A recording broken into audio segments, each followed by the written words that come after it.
हाँ, तो नमस्कार दोस्तों। आज हम नेक्स्ट क्लास की तरफ बढ़ते हुए आज शुरू कर रहे हैं फ्यूचर टेंस। प्रेजेंट और पास्ट हमने कंप्लीट कर लिए हैं दोस्तों। सारे वीडियो की अलग प्लेलिस्ट बना रखी है मैंने टेंस के नाम से। अगर आप नए ज्वाइन हुए हो तो पहले वो देखें, उसके बाद ही ये समझ में आएगा। जी हाँ, मैंने एकदम सीक्वेंस वाइज जीरो से शुरू करके पढ़ाया है आपको। तो आज अपना कौन सा है?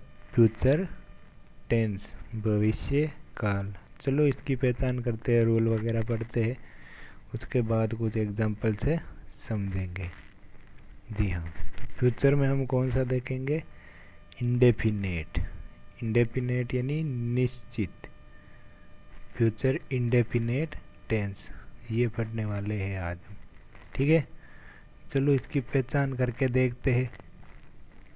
इस टेंस के हिंदी वाक्यों को पढ़कर पता चलता है कि कार्य भविष्य में होगा, मतलब फ्यूचर में आने वाले समय में कोई काम होने वाला है, ऐसी हमें याद कराएगा ये टेंस। ठीक है, ऐसे वाक्य हमें इस टेंस में मिलेंगे जिनमें ऐसे काम के बारे में लिखा होगा जो भविष्य में पूरा होगा। ठीक है, इस टेंस के हिंदी वाक्यों के अंत में गा, गे, गी आदि शब्द आते हैं। क्या आते हैं? गा, गे और गी। अभी देखो, मैंने फ्यूचर टेंस की पहचान के लिए क्या बताया था आपको? ये मैंने फ्यूचर की क्या पहचान बताई थी आपको? सेल और विल, यही बताई थी। सेल और विल फ्यूचर टेंस की पहचान। ठीक है, और इंडेफिनेट में मेन वर्ब की फर्स्ट फॉर्म, ये मोटी मोटी यही पहचान बताई थी ना। एक बार के लिए इसी से समझिए। फ्यूचर है तो विल और सेल आएगा हेल्पिंग वर्ब के स्थान पर। ठीक है, फ्यूचर टेंस है तो हेल्पिंग वर्ब सेल और विल आएगी, और इंडेफिनेट है तो मेन वर्ब की फर्स्ट फॉर्म है। तो मतलब आधे से ज़्यादा काम तो हमने यहीं पे सोल्व कर दिया। नाम पढ़ते ही आधे से ज़्यादा वाक्य हमने यहीं पे कंप्लीट कर लिया अपना। ठीक है, नेक्स्ट देखें तो हिंदी वाक्यों की पहचान देखते हैं। तो गा, गे, गी आएगा, या फिर वाक्य को पढ़ते हमें आभास हो जाएगा कि इसमें काम फ्यूचर में होगा, भविष्य काल में होगा, वर्तमान में होगा, या पास्ट में हो गया है। ठीक है, तो ये सब हमें ज्ञात कराएगा। तो जो काम फ्यूचर में होने वाला होगा, अगर वाक्य कोई ऐसा कहेगा कि ये काम फ्यूचर में पूरा होने वाला है या फ्यूचर तक चलेगा, तो वो अपना फ्यूचर टेंस होगा। ठीक है, अभी इंडेफिनेट है, कंटिन्यूस है, परफेक्ट है, उसके लिए अलग अलग और पहचान है, लेकिन मोटे तौर पे गागेगी याद रखना है। गागेगी से मतलब है कि जो काम आने वाले समय में ख़त्म होगा या आने वाले समय तक चलेगा, उसको देख के हमें चलना है। रूल ऑफ ट्रांसलेशन, मतलब हिंदी से अंग्रेजी बनाने का नियम क्या है वो हम पढ़ेंगे। सबसे पहले सब्जेक्ट लिखते हैं। ठीक है, सबसे पहले हम क्या लिखेंगे? सब्जेक्ट। बिल्कुल सभी में सब्जेक्ट लिखते हैं, तो इसमें भी सब्जेक्ट लिखेंगे। ठीक है, इसके बाद विल या सेल सब्जेक्ट के अकॉर्डिंग लिखते हैं। देख लो, विल और सेल आ गया, वो भी सब्जेक्ट के अकॉर्डिंग लिखते हैं। फिर वर्ब की फर्स्ट फॉर्म, बिल्कुल ये तो हमें पहले से ही पता है, टेंस का नाम पढ़ते ही हमने लिख लिया था, विल, सेल और मेन वर्ब की फर्स्ट फॉर्म। तो रूल पढ़ने की ज़रूरत ही नहीं है। अगर आपने पहले वाला वीडियो देखा है, टेंस पार्ट 1 अगर आपने पूरा देखा है, तो टेंसों में कोई भी प्रॉब्लम आपको नहीं होने वाली है। जी हाँ दोस्त, अगर नहीं देखा है तो देख लीजिए, प्लेलिस्ट में पहला ही वीडियो है, पार्ट 1 करके लिखा हुआ है। वर्ब की फर्स्ट फॉर्म लिखते हैं। इसके बाद अगर वाक्य में ऑब्जेक्ट हो तो उसे लिखते हैं। अब देखो, सब्जेक्ट आई और वी के साथ सेल का प्रयोग करते हैं। सिर्फ सेल का प्रयोग कहाँ होगा? आई और वी के साथ, बाकी सब के साथ विल ही आएगा। सेल सिर्फ आई और वी के साथ आएगा। आई और वी कंठस्थ कर लेना।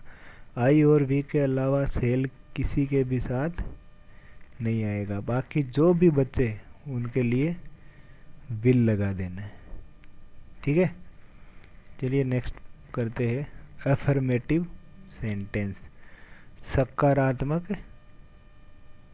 वाक्य।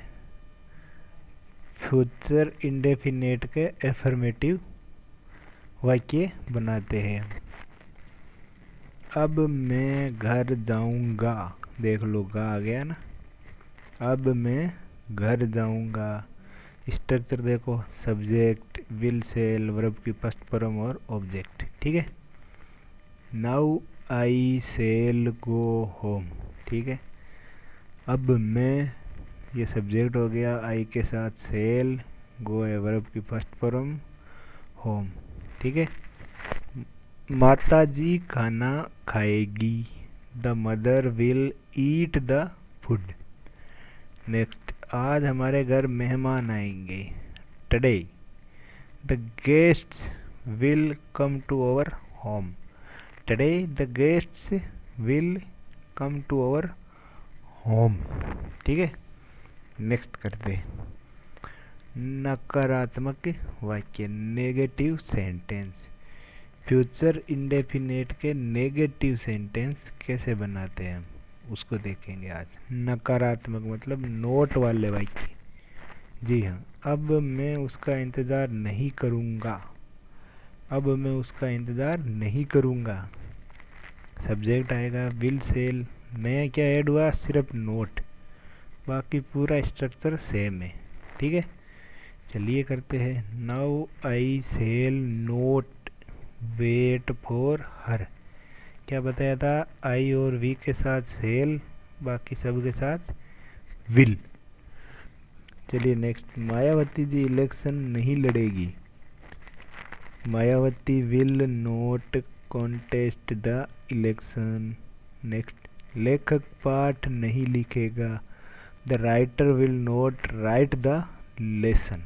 ठीक है, राइटर यानी लेखक होता है और राइट यानी लिखना होता है। ठीक है, तो the writer will note right the lesson, lesson होगा अपना पाठ।